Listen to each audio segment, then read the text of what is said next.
tightly to a broken guitar as she stared at the producer of the show Stars of America backstage at the largest television studio in Los Angeles. The man in the expensive suit let out a cruel laugh that echoed down the hallway. "Girl, do you really think you're here to win anything? You're here to make the audience laugh." Keisha Williams adjusted the loose strings of the instrument she had found in the trash 3 weeks ago and took a deep breath. At 9 years old, she already knew when someone was completely underestimating her. And this time, unlike all the other times she had bowed her head, something inside her whispered that this would be the last time she would allow herself to be treated like trash. "I understand perfectly, sir," she replied with a calmness that made the producer frown, uncomfortable with the unexpected maturity of this dirty, barefoot child. 2 hours earlier, Keisha was sleeping under an awning when she was awakened by a group of production assistants looking for interesting characters for the show's special episode. They saw her singing for coins and immediately knew they had found what they were looking for. Someone to serve as comic relief on a show that sold dreams to some and humiliation to others. "We'll put you at the end," said the producer, consulting his clipboard. "After all the talented kids have performed, you come on to balance the show." What that arrogant man didn't know was that Keisha had grown up on the streets watching, learning, memorizing every detail of how the world worked. She knew exactly why she was there. She knew what role they expected her to play. But she also knew something they would never discover until it was too late. In the last 3 years living on the streets, since losing the grandmother who raised her, Keisha had developed something no child should have: the ability to see through the masks adults wore. And at that moment, as she watched the fake smiles and condescending looks around her, she made a decision that would change everything. "Can I ask you a question, sir?" she said, tilting her head slightly with calculated innocence. "Make it quick, kid. We have a show to record." "Do you have children?" The question caught the man off guard. "I do. 2 girls. Why?" Keisha smiled, a small smile, but one that carried something that made the producer's heart race without him knowing exactly why. "Just curious," she replied, carefully storing that information along with all the other things she had observed and mentally noted over the past 2 hours backstage. As she walked toward the stage, carrying the broken guitar as if it were a treasure, Keisha thought about the letter she had hidden in her only possession, a torn backpack. A letter that explained not only who she really was, but also why being on that show was no coincidence. If you're enjoying this story of a girl who everyone underestimated, but who holds secrets capable of turning the tables completely, don't forget to subscribe to the channel. Because what happens when Keisha steps onto that stage will prove that some people are born to rewrite the rules of a world that insists on putting them down. Backstage at American Idol, Keisha watched silently as the other participating children were treated like little celebrities. Assistants ran back and forth offering gourmet snacks, cold water, and even professional makeup services for each of them. "Attention everyone!" shouted producer Richard Brennan, clapping his hands to get their attention. "Remember, you are the future of American music. Today, the whole country will get to know your talents." Meanwhile, Keisha remained seated on the cold floor of the hallway, still holding her broken guitar. When she tried to approach the snack table, a production assistant gently pushed her away. "Sorry, sweetie, but these snacks are only for the official participants," the woman said with a condescending smile. "You must have come to accompany someone, right?" "Actually, I'm also going to perform," Keisha replied calmly. The assistant frowned and consulted her clipboard. "Oh yes, you're the special girl." The way she said special made it clear that it was not a compliment. "Well, anyway, you'll be performing last. Very last." Richard approached the group of talented children, completely ignoring Keisha. "Now listen carefully. You are going to represent the best this country has to offer. Sing with your hearts, show off your perfect techniques, and make your families proud."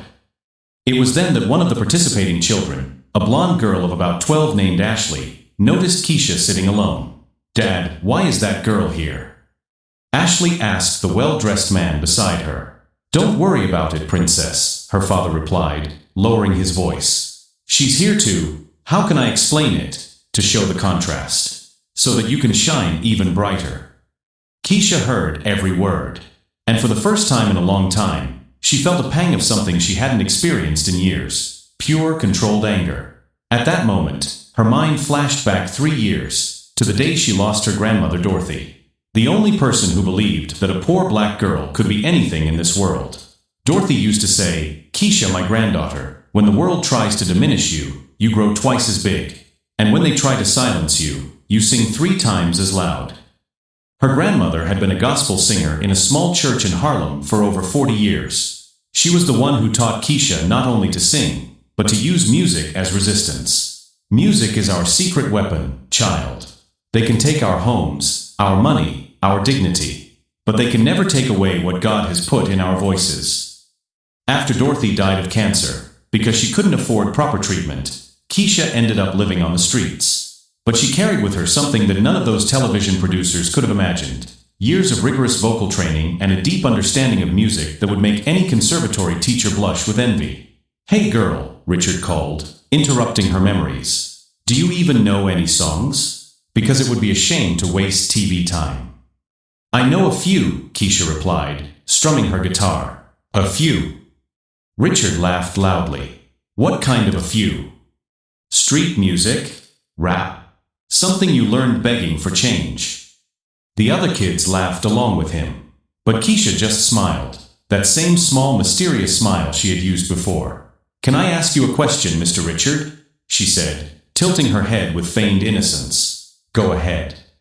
"Did you study music?" Richard looked slightly offended. "Of course I did. I have an MBA in Entertainment Management from UCLA. "How interesting," Keisha replied, mentally filing away this additional information. "And do you play any instruments?" "I don't need to play to recognize talent when I see it," he retorted, irritated. "I understand perfectly." What Richard didn't know was that, hidden in her torn backpack, Keisha carried a letter from her grandmother Dorothy herself.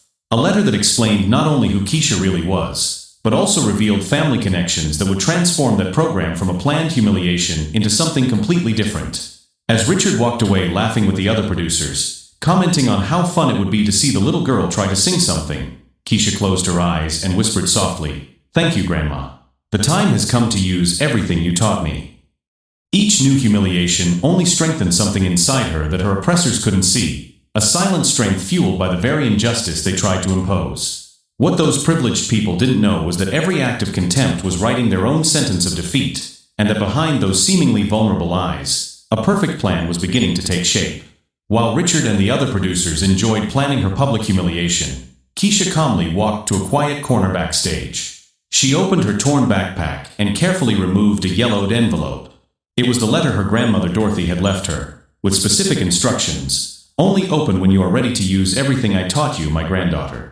3 years living on the streets had been enough for Keisha to understand that she was ready.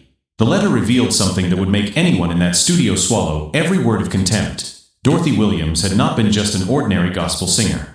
She had been one of the first black women to graduate in music composition from the Juilliard School in the 1960s, when this was practically impossible. More importantly, she had been the personal mentor of James Mitchell, the current CEO of the television network that produced American Idol. "James has always been like a son to me," Dorothy wrote in the letter.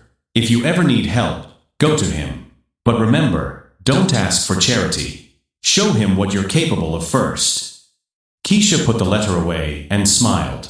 Even after her death, her grandmother was still teaching her strategy. "Hey you, street girl," shouted Ashley, the blonde contestant, approaching with a group of other children. "My dad is curious to know how you got in here. Did you lie on your application?" "I didn't lie about anything," Keisha replied calmly, tuning one of the loose strings on her guitar. "Oh sure," Ashley said dismissively. "So you really think you stand a chance against us? I've been studying at the Manhattan Conservatory for 6 years. I have private teachers who cost more per hour than you probably see in a month." The other kids laughed. But Keisha just kept tuning the instrument, testing each note with a precision that made Ashley frown, annoyed. "Do you even know how to read music?" another girl taunted. "I know a few things," Keisha replied, and for the first time allowed a small smile to appear on her lips. What these privileged children didn't know was that, in addition to her rigorous training with Dorothy, Keisha had spent the last 3 years practicing in places they could never imagine. Subway stations with perfect acoustics, where she learned to master her own voice without a microphone. Urban tunnels where she discovered how to make a broken guitar sound like a Stradivarius. Noisy street corners where she developed the ability to maintain rhythm and pitch even under extreme pressure. Every cold night, every hungry day, Every look of contempt on the streets had been, without her knowing it, training for this moment. It was then that she noticed an older man watching discreetly from the other side of the stage. Gray hair, gold-rimmed glasses, elegant but warm posture. Their eyes met for a brief moment, and something in his gaze made Keisha's heart race. The man approached slowly, completely ignoring Ashley and the other girls. "Excuse me," he said, addressing only Keisha. "May I ask your full name?" "Keisha Dorothy Williams," she replied, deliberately emphasizing her middle name. The man stood motionless for a few seconds. His eyes filled with tears, which he tried to hide by adjusting his glasses. "Dorothy Williams was your?" "My grandmother." James Mitchell, the network's executive director, felt as if he had been punched in the stomach. Dorothy had died 3 years ago, and he hadn't even known she had family. The woman who had changed his life, who had taught him that music had no color or social class, who had guided him through difficult times when he was just a young black man trying to survive in the entertainment industry. "Where have you been all these years?" he asked, his voice breaking. "On the streets. Ever since she died." James closed his eyes, feeling the weight of guilt. If he had known, if he had looked for her. "Do you sing like her?" he asked. "She taught me everything I know." "And you came here too?" Keisha glanced toward the stage, where Richard was still laughing with other producers, probably telling someone about the prank they were going to play on her. "To show what I'm capable of," she replied simply. James understood immediately. Dorothy always said that the best revenge against prejudice was excellence that could not be denied. "Can I do you a favor?" he asked discreetly. "Actually," said Keisha, "can I ask you a favor?" "Anything. Don't interfere. Let them do exactly what they plan to do to me." James frowned, confused. "But they're going to try to humiliate you publicly." "I know. And when they try, I want you to record everything. Every second, every reaction, every word they say." The smile that appeared on Keisha's face at that moment was identical to the one Dorothy used to give when she was about to teach someone an unforgettable lesson. "They think they know who I am," she continued, strumming the guitar strings. "But they know nothing about what I carry inside me. About the years of training, about the music that runs through my veins, about the strength my grandmother passed on to me." James nodded, beginning to understand the plan. "And then you do what you think is right with this recording."